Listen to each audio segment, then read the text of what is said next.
It's so simple. There's nothing to it, really. We're built for this. If only we understand that we're not going to get to the bottom of anything. It's a process. It's not a treasure hunt. And there's no finish line.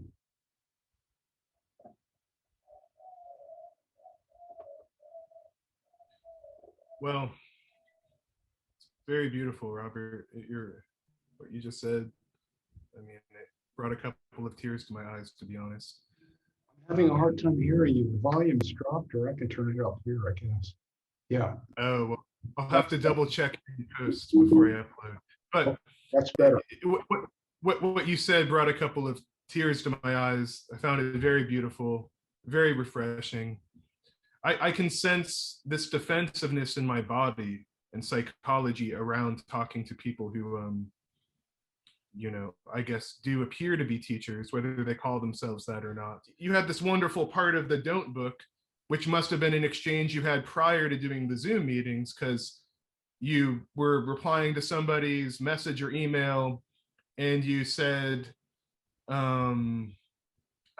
you said you get asked all the time if you're going to start a meeting, and you said you've been resisting it because you realize people project family dynamics onto people in a position like that, and you don't want to be the daddy. And and it's interesting because this is a part of modern terminology. My brother pointed out to me that it's a meme on the internet for the past few years where people like Jordan Peterson or whoever will be called daddy, ironically, because that's sort of how their thoughts are treated, as either people are reacting to them very strongly one way or another, in need of a father figure to give answers, to feel safe, or they're perhaps playing out family dynamics of you know, resistance to a father that was neglectful or abusive. And they're like, fuck you, you know, I don't need your answers, or you're full of shit, or whatever. And it's either way, it spoils the dialectic as you described it, which is more about getting to the bottom. Well, there is no bottom, but trying to take these things out of it. So I guess so I'm going to tie in one other thing I just wanted to highlight that you said much earlier. It's actually something you said in The Gathering. At a certain point, you said in the Gathering video, one of them, that you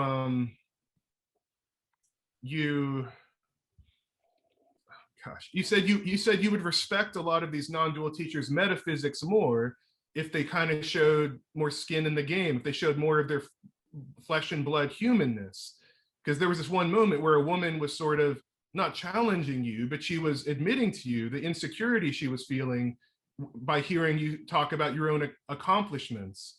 And she was saying she doesn't have and you were saying that to be accomplished in some sense appears to you to be a prerequisite to hearing this message. And I've heard other people say similar things. And she was saying, I haven't been accomplished in anything, or the thing she wanted to be at least. And she was looking to you she was challenging you in that way. She was like, are you sure?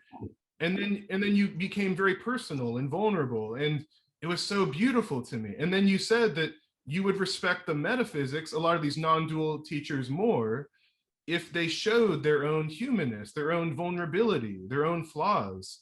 Because, and I agree with that. I resonate with that. So I'm sort of all over the place here with how I'm responding to you. But and I'd love to hear your ideas on the intersection between psychology and seeking or being awakening from your perspective as well. What a deep question that is. Wow, that just opened up an endless vista. Let me touch on the word dialectic, because you mentioned it earlier and I didn't pick up on it an hour or two ago, but I will now because I think it's a good word for people to know. The difference between a dialectic and a debate is very simple. In a debate, you are trying to win and convince the other person. In a dialectic, you are open to being convinced. You would like it if someone could shake your point of view enough so that it might shift. That would feel good to you. See, that's a dialectic. That's the difference. So this is dialectic. I'm interested in, like I asked you, how do you see this? this thing about, is this just entertainment? I really wanted to know, because I don't know. I really don't know if all we're doing here is just farting around, or maybe there's some, I don't know what to call it, something else. I don't know that. It's an interesting question. Yeah, well, the psychology and awakening thing, that the gathering, the gathering just happened. It was a spontaneous thing. I hadn't planned to do anything like that.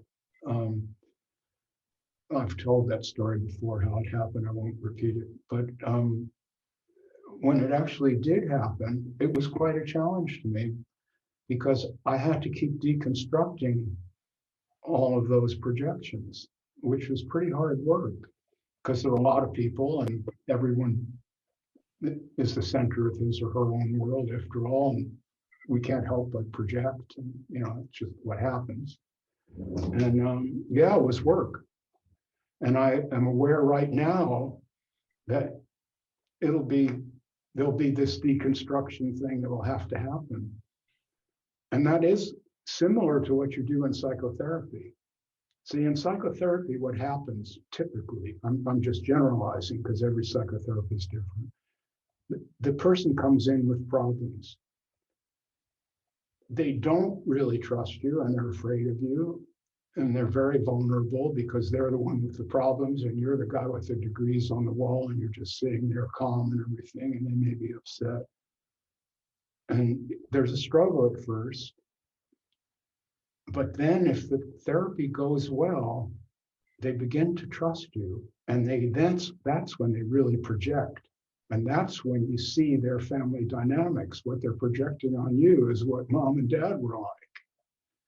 And that's where the therapist, in the way that I work, there's many schools of therapy after all, but in depth psychotherapy, which is my training and interest, depth psychotherapy, we're looking for the unspoken things that we can only sense.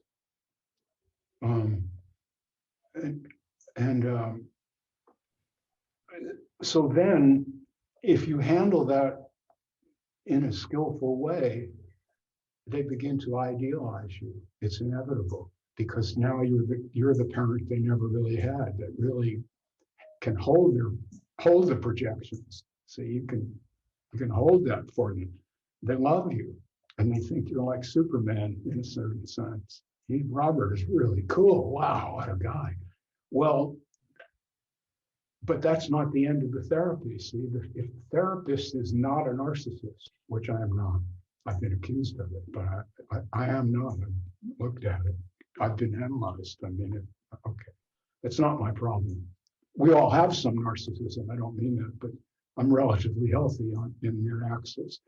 If you're not narcissistic, you don't accept the projections as an indication of what you're really like, because you know you're not that cool. Then you return the projections. So at the end, the client leaves often a little disappointed in you. At least they know, gee, Robert's just an ordinary guy. He's not Superman. And I don't need to see him anymore. I guess I got what I needed. Guy's really getting boring anyway. And they say, I think the therapy's over. You say, great, mazel tov. Have a nice life. That's a good therapy. See, that's the ending. The ending is the deconstruction or the disenchantment. The disenchantment. See, that's what I'm about. That's my training. So if I do a gathering, my idea is not for you to become enchanted with Robert. My idea is we're going to kick these things around. And when you leave, you'll say, gee, that was kind of worth going there, but Robert's just a guy. That's beautiful. That's the best thing that you can ever do for someone, is to disenchant them. It's beautiful.